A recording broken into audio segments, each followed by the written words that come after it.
ladies and gentlemen. Welcome to another exciting episode of the Paul Brown Show. This evening, my guest will be Fire Chief Howard Pete Key. How are you doing this, sir? Doing good. Great. Congratulations on being appointed as Fire Chief of Charlotte. Describe the feeling and the responsibility that comes with that position. Well, it's a tremendous feeling. I'm motivated, and I'm really encouraged and looking forward to the challenges that this position is going to provide me with, and moving forward, and hopefully we're going to do some great things. Why is enhancing recruitment efforts to encourage increased workforce diversity important to you? Basically, that's the right thing to do. Charlotte is a major city that has the complete spectrum of diversity. The number one priority for the city of Charlotte is recruiting and retaining a diverse workforce. So it parallels, or we're paralleling that and making that our number one priority also. And as I stated earlier, it's the right thing to do. We should embrace and value the differences. And at the end of the day, we are different, but we're all the same. This person wants security for their family. I want security for my family. I want to be able to raise my kids. They want to be able to raise their kids. They want to be able to pay the bills. I want to be able to pay my bills. So at the end of the day, we're all the same. But the difference is what we appreciate because we are different. Yes, sir. Yes, sir. I know that our community is, you've been a chief for about 6 months. Mm-hmm. Tell the audience a little bit about yourself. Just tell some things about Chief Key. All right, here we go. I'm a native Charlottean, born and raised here in the city of Charlotte. Oh, okay. Product of the local school system. Also graduated from UNCC Charlotte. I'm a family man. I've got 2 kids, 3 grandgirls, a loving wife that provides me with a lot of encouragement and inspiration. And I just love doing what I'm doing in regard to being able to give back to the community. The city of Charlotte, they're launching a search for a permanent fire chief. Will you be applying for the position? And if you are, what makes you the most qualified for that position? Yes, I will be applying for it. Congratulations. And my qualifications speak for themselves. I've got great interpersonal skills. I've done formal education. I'm a servant leader. I'm a forward thinker. I'm an encourager. I love to develop people. I love to give back to the guys what I've gotten. I mean, I got it for free, and I'm gonna give it away for free. But I'm very motivated to team player, team philosophies, yes, team concepts, and moving and growing and being the best we can in order to provide our service to the citizens of Charlotte. You've been a fireman for over 40 years. Describe that feeling of being a member of such a fine organization like the fire department. You said it right. We've got a fine organization. Yes, We're sir. one of the best in the country, if not the best. And the feeling that I have in regard to responding on a call, it's a tremendous feeling. I mean, it's a feeling you really can't explain. You have to really experience it for yourself. You're at an all-time high and focus. Your eyes are so wide open. If you played sports, you understand what I'm saying? Correct. You've got something that you've done. You've trained hard, and your mind is moving, and the truck is moving quickly, and you're thinking about what you're going to do. And when you get there to mitigate and to resolve that particular event, and it happens so quickly, and then it's over with, and then all of a sudden you have a tremendous downfall. But it's a tremendous high just getting on that truck and going and responding somewhere where you know that you can make a difference when you get there. Describe that thrill when you've saved someone's life in an actual fire. I know that's a real frightening experience. How does it feel when you actually give up your life to save someone else's life? It's back to this thing that I said just a minute ago. It's quite a tremendous high, but the thing you don't really get caught up in the moment. You've been training so hard and you're doing things that you've been trained to do, and you don't have to think about it. All of a sudden we're doing a wall search. We get off the wall and we do some things and we find a body. We're going to get that body out of there as soon as we can. Normally you're going to radio something back to the incident commander. They're going to have somebody waiting at the door. You may want to put the person or slide the person through a window, and when you get out, you really don't think about it until you get back to the station and you're recapping or assessing or debriefing or just critiquing yourself in regard to your actions when you were there, because you always can learn something. In that particular case, you're going to learn a whole lot of things that's going to help you going forward in doing some stuff in regard to finding someone in a hot, dark, and smoky environment. I know that has to be really, it's like you said, that adrenaline. It has to be really flowing, and to actually possibly give your life up for that one moment has to be, I can only applaud not only yourself, but all the people that give their possible lives up just to save another life. That's really, I applaud y'all. What do you feel is the biggest difference between, in your 40 years being in the fire department from the beginning to the end? Describe some of the changes that you've probably seen. There's a lot of changes, a lot of things we used to do freelance style fighting fires where people would go in and they would go do their part, do this, that, whatever, and we didn't have radios during those years, and it was very dangerous to do it that way.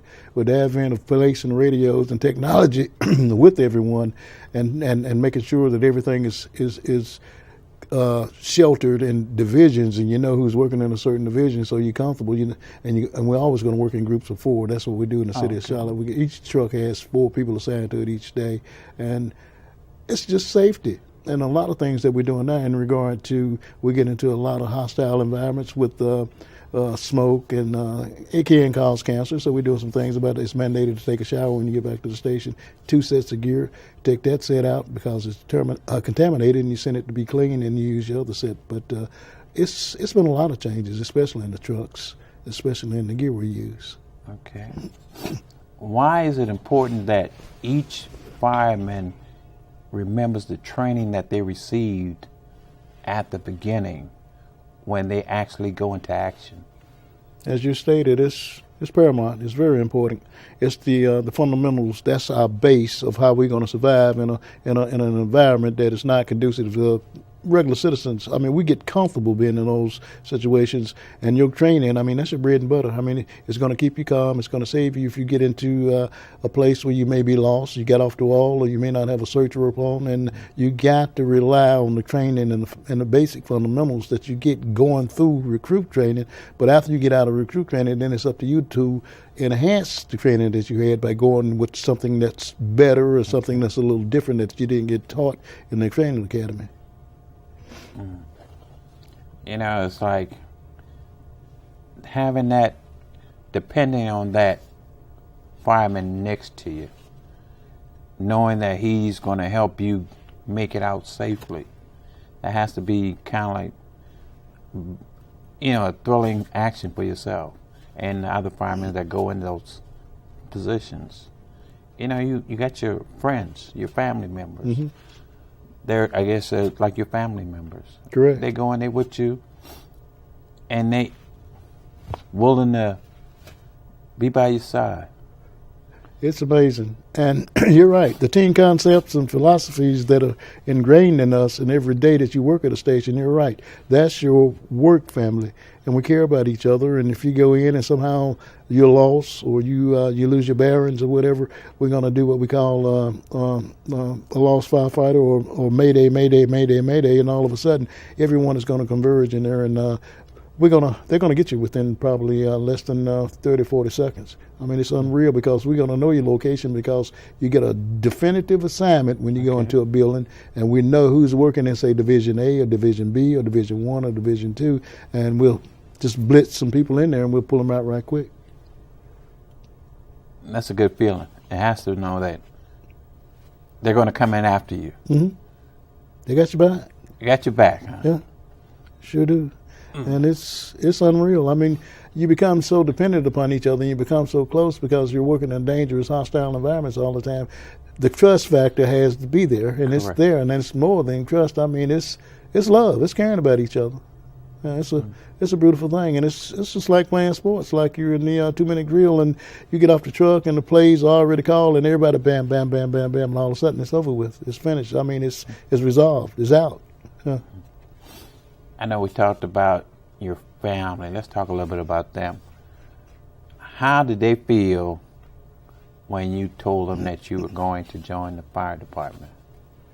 I didn't tell them. It was a godsend. I was looking for a job, and Employment Security Commission, and they had a sign there, and I went in and talked to one of the advisors or counselors, and he said, well, why don't you give it a try? And I did, and I told my mother I was going to do it. I was still living at home then at that particular time, and she didn't think much of it. She just encouraged me, like she always did, just go and do the best you can. And I went through recruit training, and I've never, ever, ever had a discussion with her about the dangers. She never wanted to do that. She knew it was dangerous, prior to me going into it. Okay. And when you get to thinking about that, you're setting yourself up to be hurt or to get hurt. So just don't think about it. Just think about the things that you've been taught to do, and you're going to survive. Because one thing you don't want to do, you don't want to lose your sense of, the ability to think in a hostile work environment. All you got to do is just stay calm, depend upon your training. If you run out of air, somebody's going to come get you and do the things you've been trained to do in case you do run out of air. So it's amazing. It is. You feel comfortable, but you don't want to get cocky doing it. Correct. Yeah. Why would you consider? Have you ever seen some of the guys get cocky? You can get cocky and you're going to be brought down real quick. I mean, if you got a seasoned captain, he's going to say, hey, don't try that again. If you get too cocky, well, you just think you're going to just go in and just do all kind of haphazardly, fight fire. And he'll tell you in a minute, slow down. Let's stay calm and let's do the things we've been trained to do. There's certain things you got to look for. You got to constantly watch. Are you hitting the seat of the fire? You got to watch the walls. You got to watch the floors. It's constantly, you just got to keep doing it. You hit it, you knock it down, and when I say knock it down, it goes out. And when you shut the nozzle off, you may want to do it again. But don't get cocky where you're just going to go in there and think we're just going to knock this out. I mean, you're setting yourself up to get hurt. As far as today's firemen, what do you see is like the key to being successful? Well, one thing you need to do is be an avid learner and a continuous learning. Firefighting is about training. So you need to stay on your game. You need to, every day we're going to train on something, whether we're just doing knots or whether we're just going to sit around and talk about what if we're in a house like this, what if we're in a building like that. Sometimes when you're riding around in the truck, what would you do if that's on fire, the fire's back there and that sort of stuff. You got to always be aware of your surroundings. You need to be aware of the buildings, commercial buildings in your areas, and just always be prepared to go. Preparation is the key to being successful as a firefighter. To someone possibly wanting to be a firefighter, describe a typical day that goes on. Well, first of all, it's a paramilitary institution. I mean, we're not solid military, but it's paramilitary, and that means it's all about giving and receiving orders.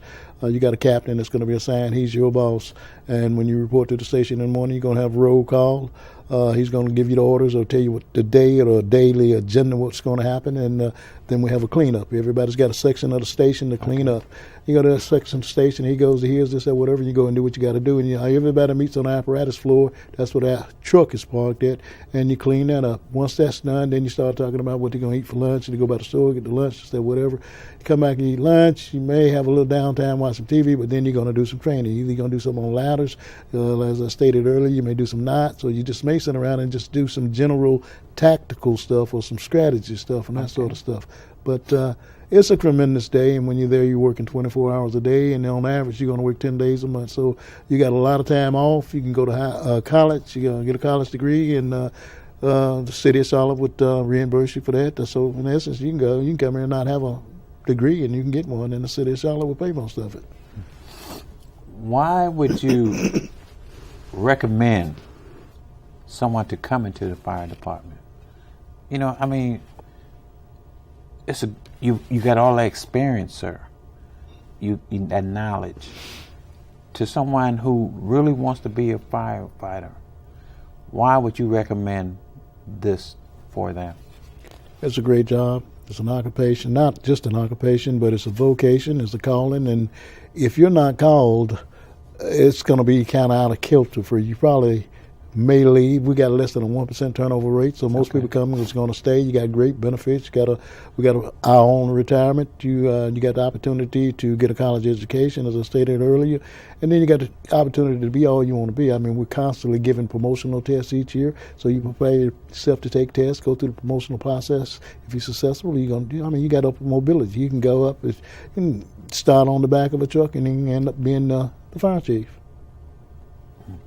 I know you were promoted to captain in 1984, battalion chief in 1996, deputy chief in 2004, and now you're the chief. Mm-hmm. Which position would you consider to be one of your most challenging positions? I think all of them had their challenges, and you get to a point where you kind of like flatline out and you need a new challenge. But I really liked it when I was a captain because you're there with a crew and you get so close to them that it's unreal. And you can touch and feel them, and you can actually motivate them, and you can actually direct them, and you can actually participate in their life in regard to trying to go to the next step and the next step and the next step. And so you can look back and say, well, I left a legacy with him, some with him, and some with her. So that's the position that I really enjoyed, and it was quite a challenge. How about the least? Which one did you like the least position? Battalion Chief, which is the next position up from fire captain. When you become a battalion chief, when you walk into the building, I mean, first of all, you're not as close as you are with people as firefighters when you're in the capacity of a captain. So you become a battalion chief, now you're over 6, 7, maybe 8 stations. Mm-hmm. So you really, the only people that you get to be real close with are the ones that's at the battalion station. You go to one of the stations within your battalion. If they see you coming and you get out of the car, they're going to go in there and they're going to make sure everything's great, this, that, whatever, because they think you're coming in there for an inspection or whatever. But I didn't like that because you're kind of somewhat distant, and they won't let their guard down, and they won't laugh and cut up. But I was a little different. I mean, like I stated earlier, I like my interpersonal skills with people, and I like to build relationships with people.